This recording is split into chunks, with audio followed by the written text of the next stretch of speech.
The reason I chose Native American units is because it was also a facing guide and just to go along with what the teacher was doing. My big idea was to teach students that, contrary to popular belief, Native Americans were the first inhabitants of North America and their culture should be recognized and respected. Vanna White. Oh, thank you. Yeah. My assistant. So kind of these guys. I'm like her Vanna White. So this is the KWL card, what they knew, what they wanted to learn, and what they learned.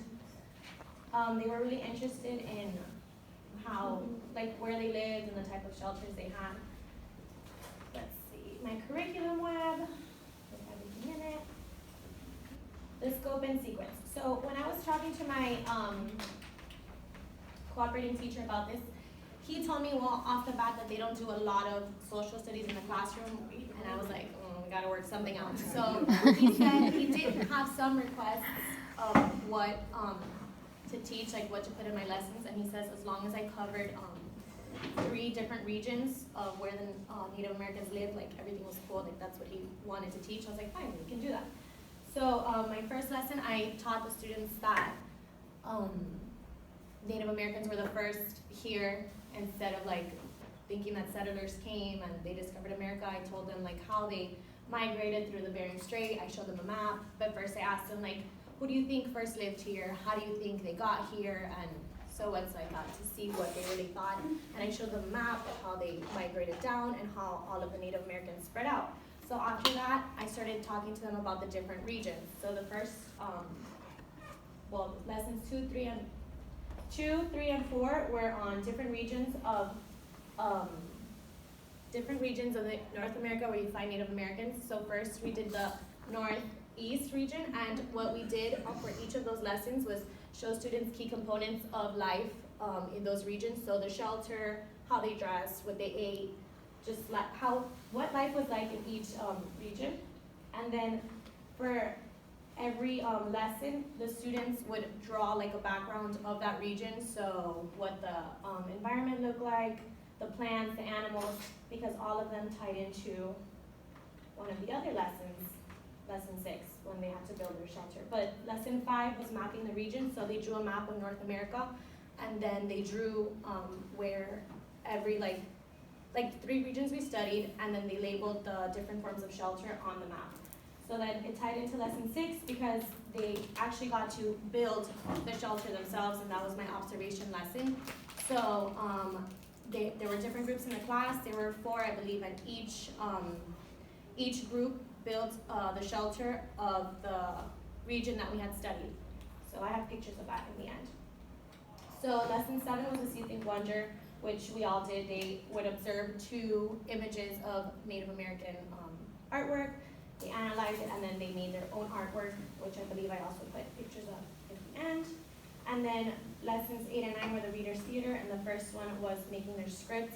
And I believe I used the book The First Americans, the very first Americans, and they developed their script in groups. And then the lesson 9 was making the props for the Reader's Theater. And lesson 10 was making music, which we listened to Native American music, and they got from different regions, and they got to see the different instruments that the students used, and then they would essentially get to build their own instruments. My culminating activity was the same as Dorica's, the field trip. We could go together, yes, to the Miccosukee Indian Village, and there they have a village tour. They have like a small museum where they can see their artworks, their crafts, their artifacts. And they can do the alligator wrestling thing, which I wouldn't really take the kids to because I don't really like that. I feel bad for the alligators. So Dorica can take her class while I stay behind. I can take class with you as well. Thank you. These are the vocabulary words that I had for my unit. And my implementation, this is where they actually built their little shelter. So they did make an igloo. We didn't study that one, but I thought that was going to be really cute to make. So they used marshmallows and marshmallow fluff to put it on a styrofoam bowl, and then they used clay to make. These are for the adobe houses. Adobe's clay, but from the pueblo, the south. Is that West. bacon? Bacon? In the plate. Like raw bacon? No, not bacon. It's No, clay. really. It's It's clay. good. They were like raw bacon. I got a pan and. That they were molding their houses, I guess. It looks like bacon. This is a picture of a wigwam home. Bacon. You're being very disrespectful.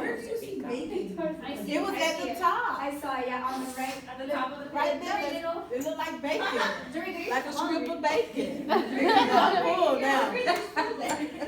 Dorika's hungry. Moving on, this is the wigwam style home, and they actually used pipe cleaners to like set the base, and then they covered it with felt to make it look like the hide of animal hide.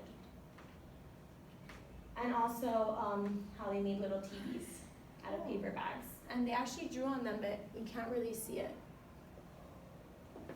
And some of the books I used. I saw Dorika had similar ones.